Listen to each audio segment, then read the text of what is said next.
Hey, everybody, and welcome to Bronze and Modern Gods, Volume 4. I am John, and I'm joined as always by my best buddy, Richard. Hi, Richard. How are you? Hey, John, I'm doing great. How you doing? I'm doing okay. I've been holed up in the house here. This is week 7 for us out here in Southern California. And man, I have become just the pro in bagging, boarding, and alphabetizing. How about you?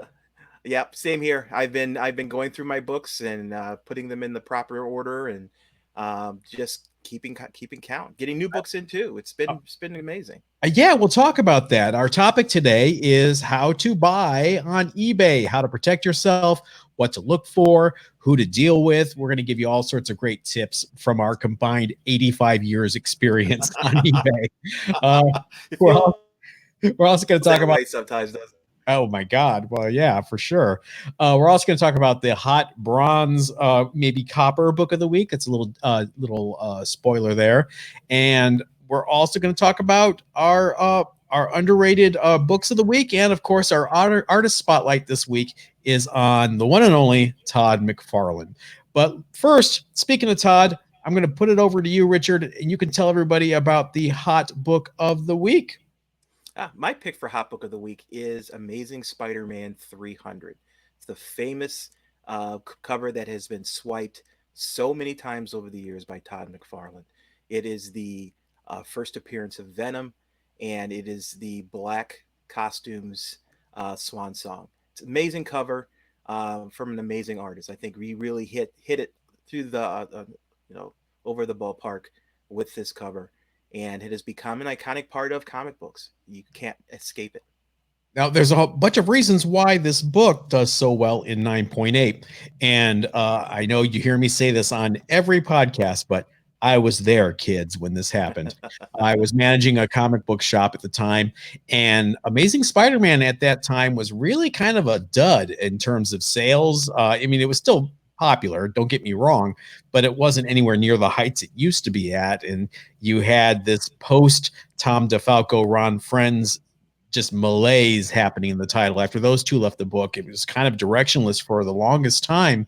And so Todd McFarlane came on, and at the time, he was really known for two things. A run on Infinity Inc., where he was just completely smothered by the inker, and a run on the Incredible Hulk, where he got a little bit of buzz, but he wasn't really a name yet. So Amazing Spider-Man 298 through 300 were not really heavily ordered books that you might think they were.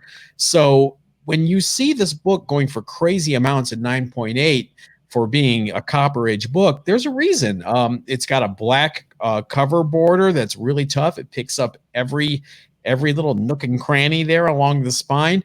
It also is a book prone to a lot of printing errors in terms of bindery tears and things like that for it being double sized. So it is legitimately a tough book in 9.8. Now, having said that, CGC has graded over 17,000 copies of this book in various grades.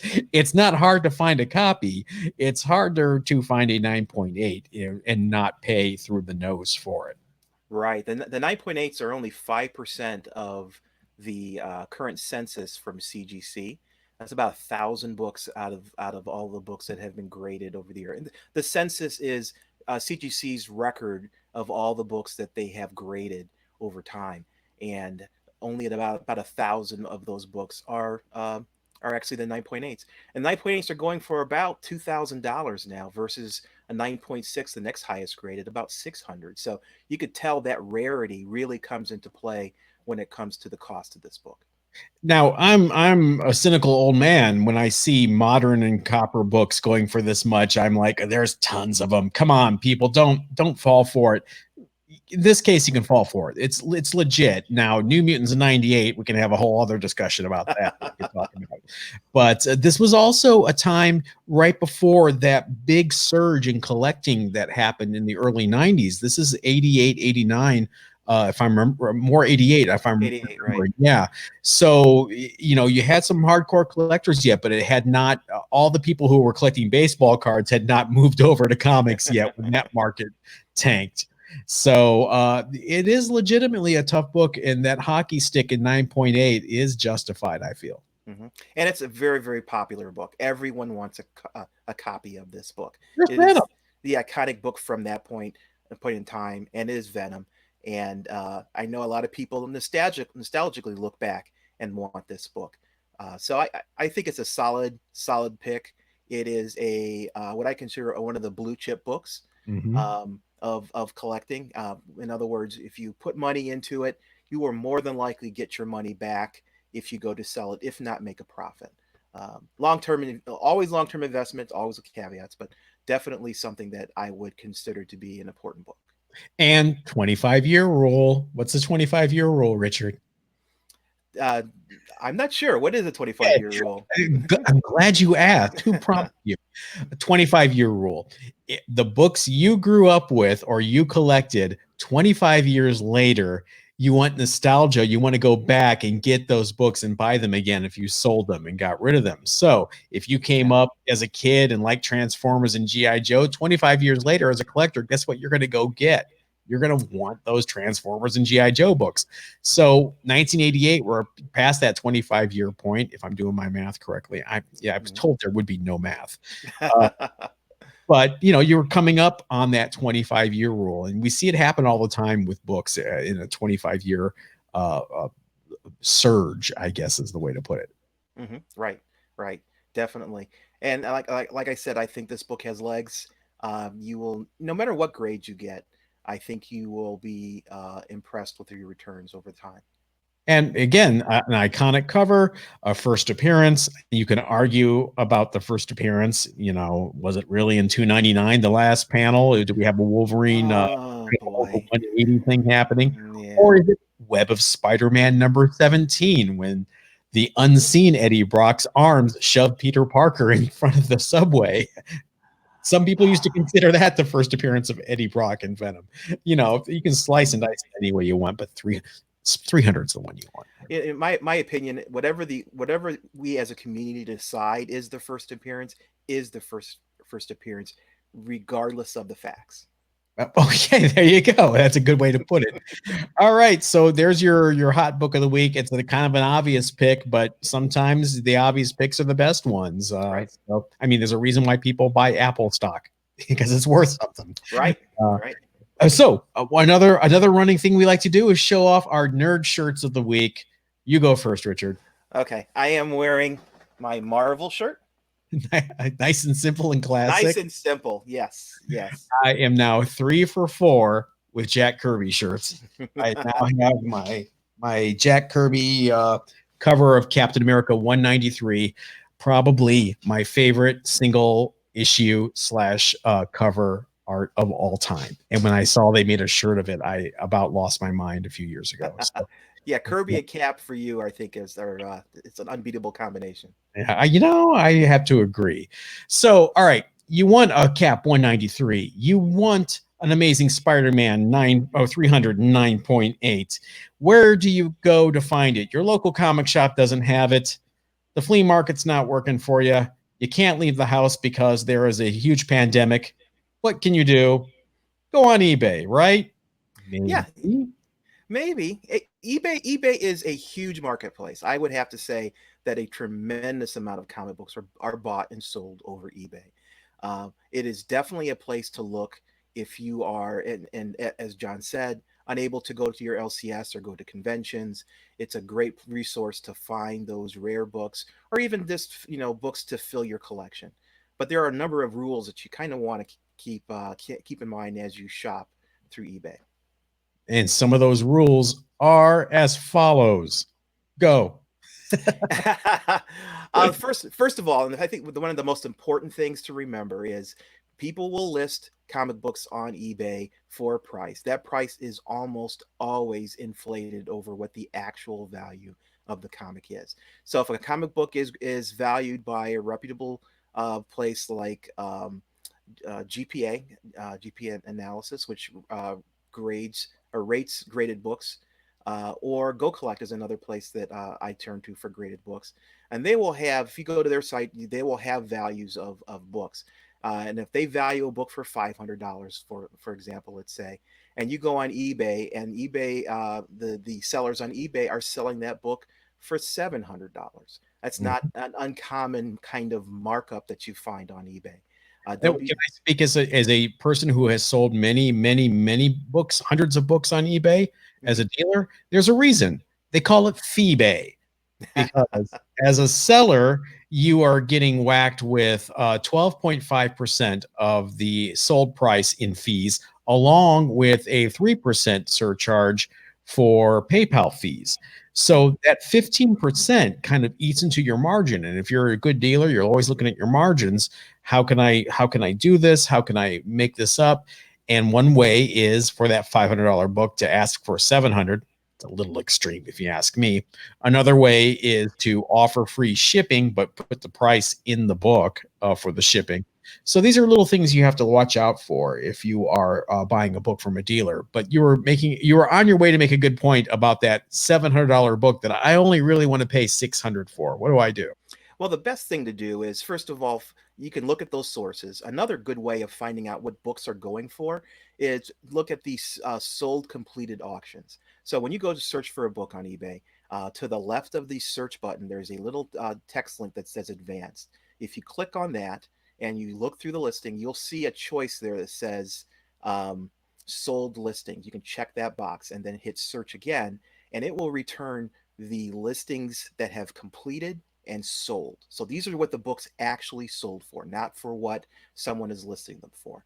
So if that book that says $700 is actually selling for 550, it gives you a good estimate, a good view of what previous sales are, and gives you a way of shaping what you offer that seller uh, for that book. Let's talk about offers. Sometimes people have a buy it now price, and right underneath that buy it now button, there is make offer. I'm going to be Susie Orman here. Always, always use the make offer button. Don't Right. press buy it now if there's an offer button. The offer button is there. The dealer enables the offer button. It's not automatic. They have to actually say, you know what? Allow people to make an offer on this book. There's a reason why they have that button enabled. They want to be able to look at offers. So give an offer. Now, some dealers are really sensitive. They get very emotionally attached to their books. So when your $700 book, you go in and you lowball it, quote unquote, at $400, they may just ban you and block you. Don't get offended. You know, No. fine. It's not someone you want to deal with anyway. Go find another dealer that is a little more reasonable and make that offer. But be reasonable. I've gotten very surprised a lot of times when I just put an offer in on a book and it's immediately accepted. Yeah, and you never know. I mean, always put an offer in, because that seller may be motivated to sell. They see the offer, Mhm. it's timing for them. They need the money. They'll accept the offer and sell the book. And Um, you've got, sorry, Richard, you've got two things happening too with a lot of books like that have been up for a long time. And this is a good way to test a dealer on their tolerance. If a book's been up for weeks and you see it's not moving and it's got to buy it now and it's got to make offer, and you make an offer and it gets, sometimes it'll get accepted because it's been up there for a long time. It's not that hot a book, but you kind of want it. Another thing is some people just throw books up there just to show off, and they'll put a ridiculous price on there and they'll never accept any offers. And that's when you know what, I can move on. right. And to be honest with you, just because a sale or a listing doesn't have a make an offer button doesn't mean that you can't contact the seller and make an offer. It Mhm. just means there's no automatic way of doing it. And I've bought books that way several times, where I see a price, I really want something a little more attractive for me. There is no buy it now, or I'm sorry, there's no offer button. I'll just go through eBay, find and contact the seller directly, make a reasonable offer, and make a nice, friendly message. And a lot of times they will accept my offer and will sell me the book at that revised price. So That's a great point you just made, though. It's all in the approach. You right. make a friendly offer. You don't just throw up, I'll pay 400. I used to get those and be like, no, you won't. You'll pay what I have on there. So, it's really, it sounds really dumb, but it's a lot of times it's just, you catch a lot more flies with honey. Right. Yeah. And also, one thing you have to be careful about, just like any other transaction, you really want to buy the seller. In other Mhm. words, look at that seller. eBay gives excellent ways of seeing what the feedback score for sellers are. And it's given as a number indicating how many transactions they've done, and then as a percentage to indicate how many positive feedback responses they've gotten. Anything less than 100, you want to be aware of why.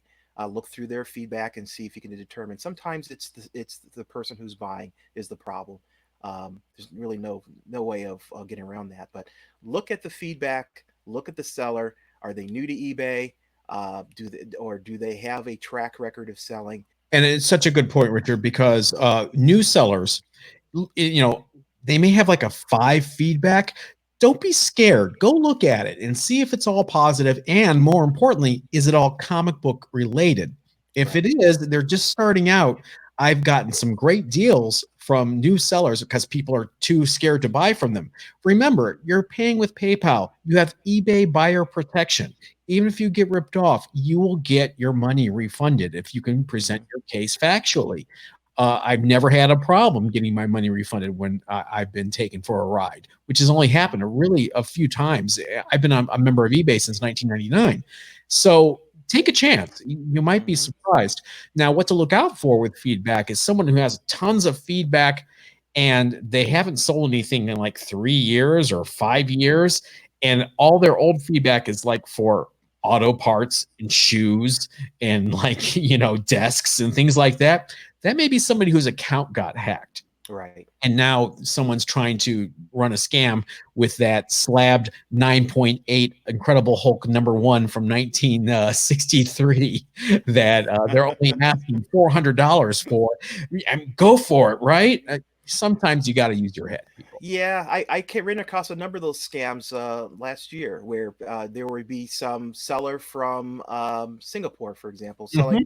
selling a really valuable book for $40, and you are wondering, ooh, is this an opportunity? It's really a scam. As a matter of fact, I actually fell for one of those and actually put in an offer for it before I realized what I was doing. Mm. eBay came in themselves Wow. and canceled the transaction and banned the user because apparently he was making a pattern of doing this. So it's I like have to everything say, else, but buyer beware. yeah, I have to say, it's sad that it has to come to this, but I only do U.S. transactions only. I don't do Canada. I don't do UK.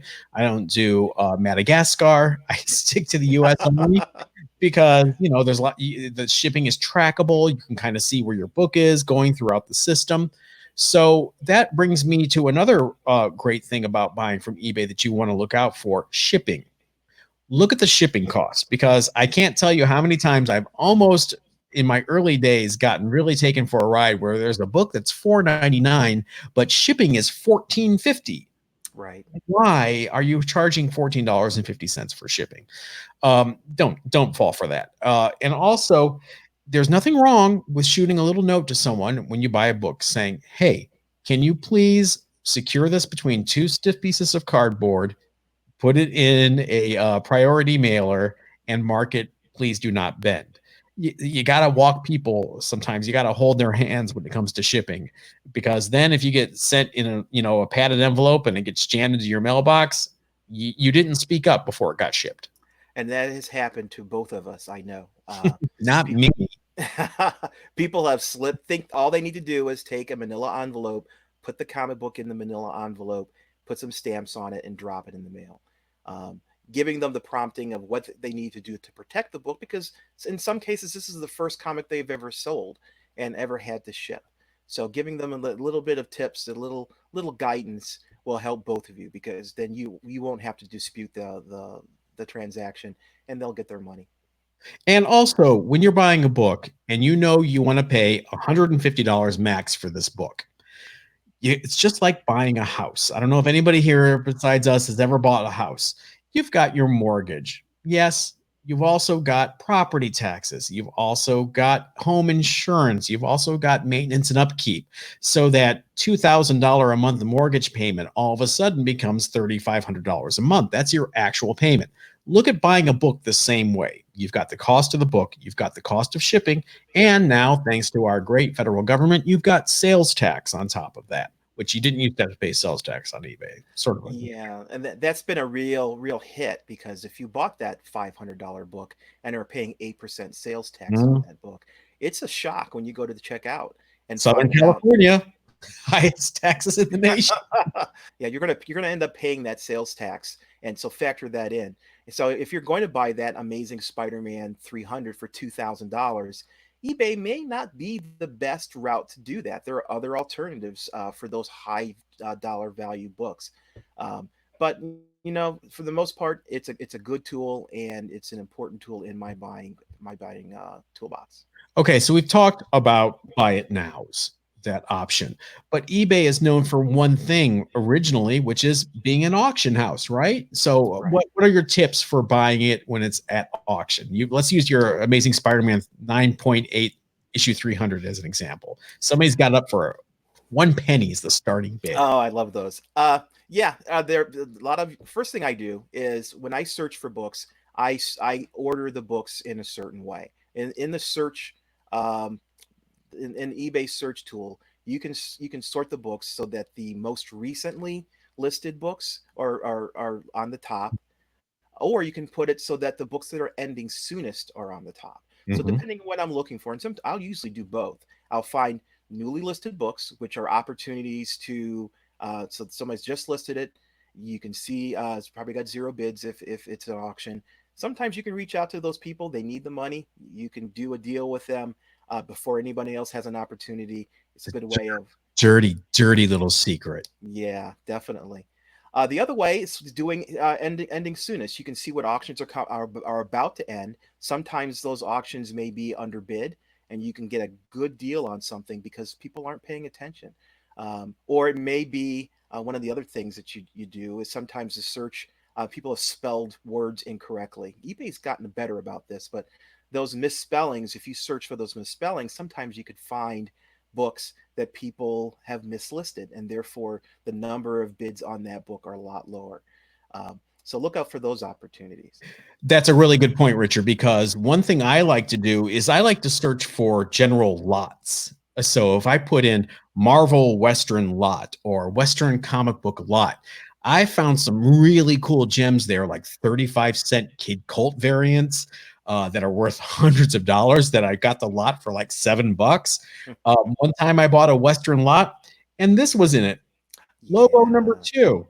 I think I'm trying to get out of the light there. Lobo is the first comic book to ever feature an African American protagonist as the star. And this is a very expensive book. I got it in a Western lot, I think for like $5.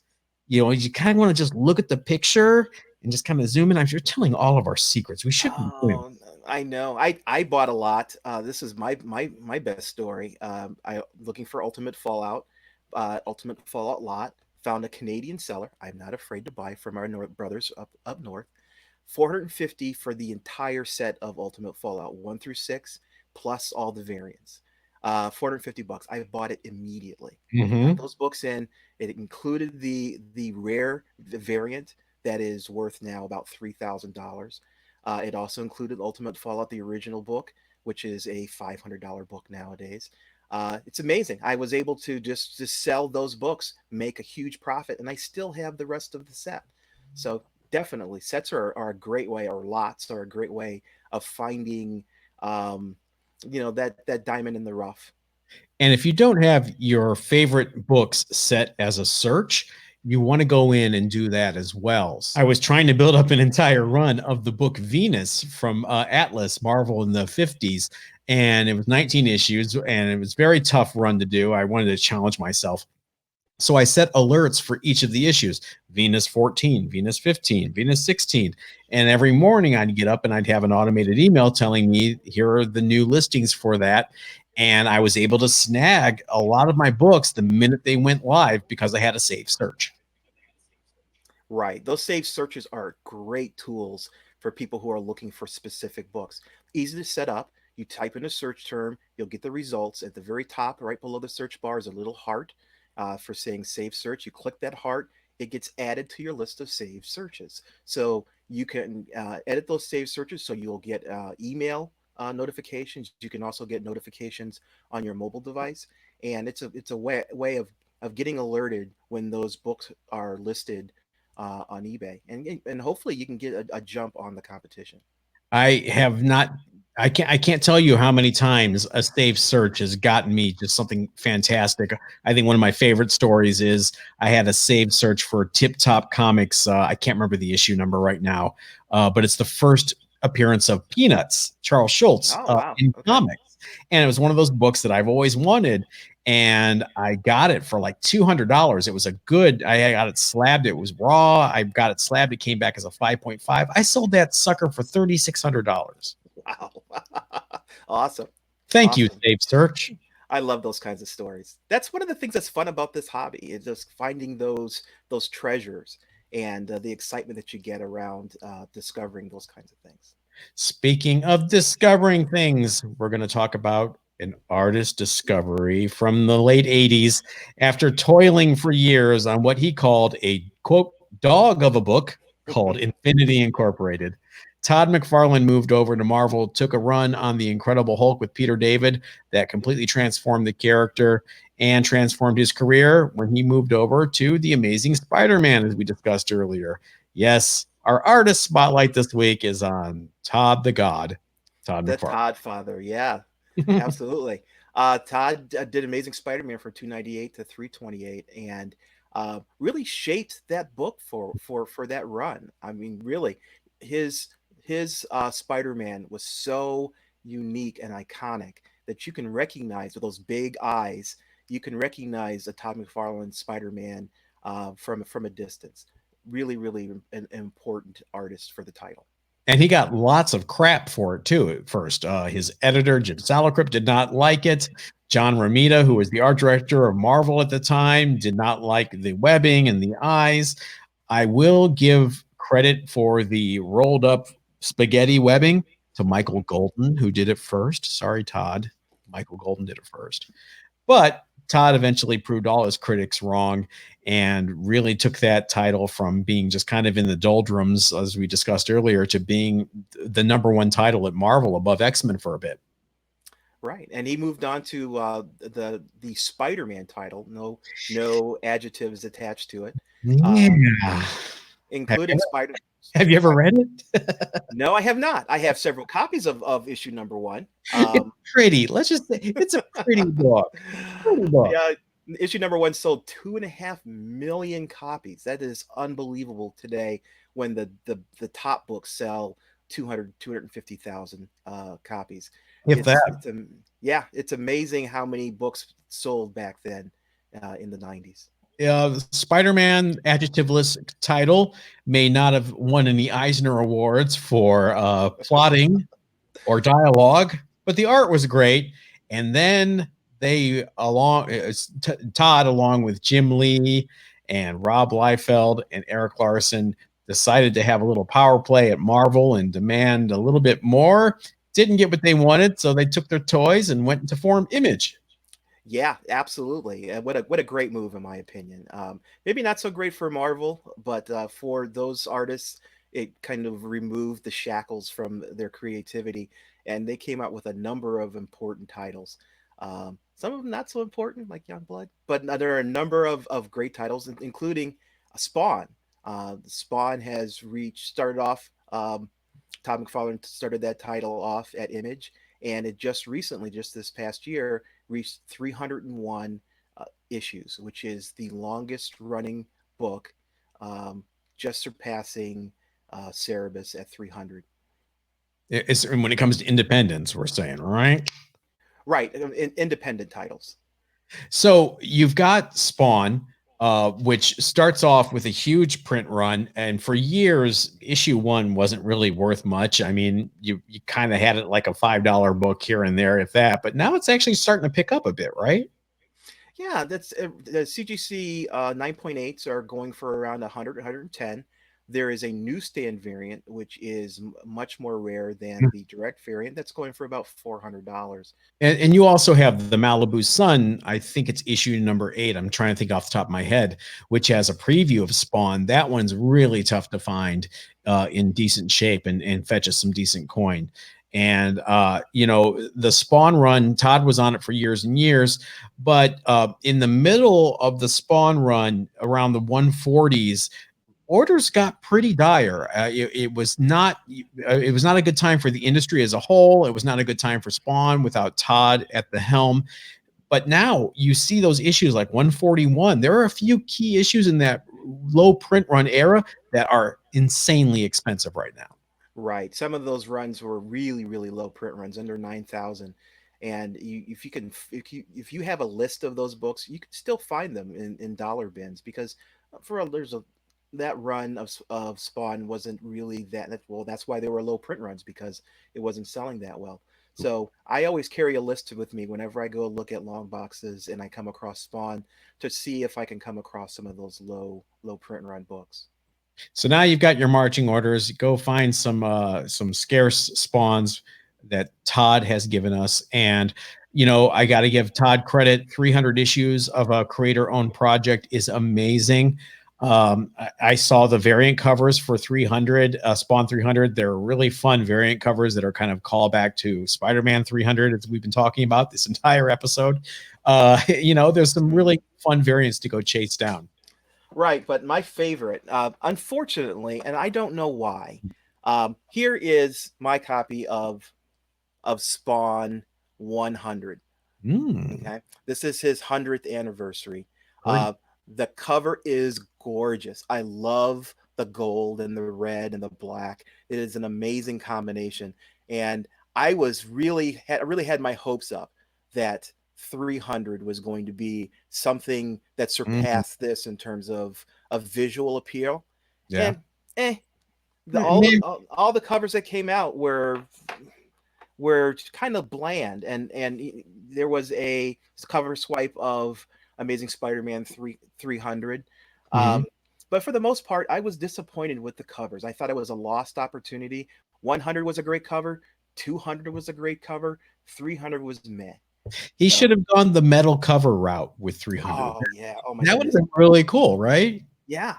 Well, that's our look at Todd. I will kind of also, since we're talking about image and long runs, I always want to give a shout out and a nod to my man Eric Larson, who is coming up on issue 250 of Savage Dragon, because that is awesome. Pretty impressive. And unlike Todd, Eric has written, drawn, and inked every single issue of Savage Dragon. Period. Right. By himself. Props, man. Props to Mr. Larson and Mr. McFarlane. All right, so we've got our underrated books of the week. Richard, why don't you start off with yours? Yeah, my book is, I think, one of the best covers to come out back in 2019, and that is Immortal Hulk. Trying to get the glare off of this thing. Immortal Hulk 18. Alex Ross has done the covers for this series, and this to me is one of the most impressive covers from the entire series. It's a full face of the Hulk. It fills up the entire cover. The greens are vibrant and beautiful, and I have not seen anything else that is so immediately I could tell you what this book was just by looking at it. I was surprised that they did not take advantage of the trend nowadays, which is to do the virgin covers. I had my finger on the button waiting for them to come out with a virgin cover of this. They did not, unfortunately. But I have purchased several of these, and I've got them in my long box and just waiting for when someone really realizes the next Hulk movie comes out, for example. Someone realizes that this cover is out there and is undervalued. Right now, this book is about a $50 book as a 9.8. Definitely not something that I would bother to get slabbed myself right now. I bought this on eBay. But I think if you come across these, they're still easy to come across at cover price. Buy a couple, buy 3 or 4, stick them in a box, put them in, in bags and boards, and forget about them until in 5 years there is a run on this title, and I think the entire series is amazing. Immortal Hulk, not reading it, definitely worth the read. But I think this book, just by the quality of the cover, is something that stands out. Awesome. Well, I'm going to shock you and the rest of the world with my underrated book of the week. It is actually a modern age book. I know. It's not a bronze. It is not a copper book. I'm actually picking an actual real live modern book as my underrated book of the week. And that is New Agents of Atlas #1. I loved Agents of Atlas. It was a series in I think the early 2010s or so about Jimmy Woo, agent of S.H.I.E.L.D., who starts off a new group, basically the 1950s Avengers. You've got Namora, Gorilla Man, the Robot Man, the original Quasar, Marvel Man, Marvel Boy, whatever you want to call him. He ended up being called the Uranian in that book. And I loved that book. It was one of those books that hung around for a few years. Marvel gave it every opportunity to succeed, more than any book I can think of in recent history. There was Avengers crossovers. There were X-Men crossovers. There was everything they could do to make this book survive. They threw at it, and it just didn't catch on. I loved it. But this is a reboot of Agents of Atlas, and now it's really an emphasis on the characters of Asian descent. The key here is that it's the first appearance of a few characters, most importantly, Arrow. Is the first appearance of Arrow, who may be someone to watch in the future as I bring up my notes here. Because last year, Marvel and NetEase announced a collab to develop some games, comics, and TV shows for the Chinese market and beyond. So you might start seeing these characters like the Amadeus Cho, Hulk, and Jimmy Woo, and Silk being used a little bit more for this Chinese market, because there's a lot of money to be made in that market. That Marvel's very smart. There's a reason Disney bought it, and there's a reason Disney's at the helm. So New Agents of Atlas #1. There are also 5 variant covers of various cost, and there was even a second printing of this book. And right now, 9.8s of the regular edition are selling for about $50. So I don't even think you need to buy a slab. I think you can go to your comic shop and just kind of go through the boxes and pick up the entire series. I think there were 5 issues. And it's just something that kind of flew under the radar. And like you said, it's one of those books you put away for a little bit. And when, the Arrow TV show, not ARROW, but AERO, when that show debuts, you're going to really be glad you had this book.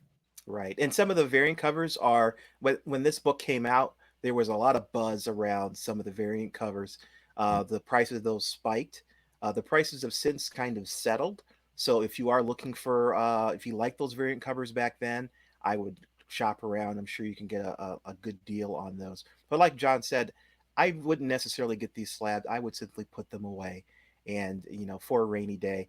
And in a few years, you may be really surprised by the return you get for just that little bit of forethought. And call me crazy, buy the digital edition for your Kindle and read it. Greg Pak's a great writer. It's really good. I mean, I know I'm being really radical here by suggesting you actually read your comics, but Agents of Atlas, I can't recommend it enough. It's very well done. Very well done. Absolutely. And I think that's going to do it for this week, Rich.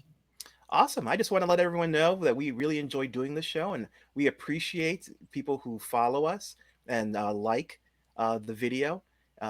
It's important. It helps the show find an audience, and we really appreciate it. We've just been really overwhelmed by the positive response so far. We feel we're hitting a nerve somewhere for some of you, which is great. And so please help us out by subscribing if you haven't subscribed to the YouTube channel yet, Bronze and Modern Gods. Like this video, that helps us show up in the algorithm.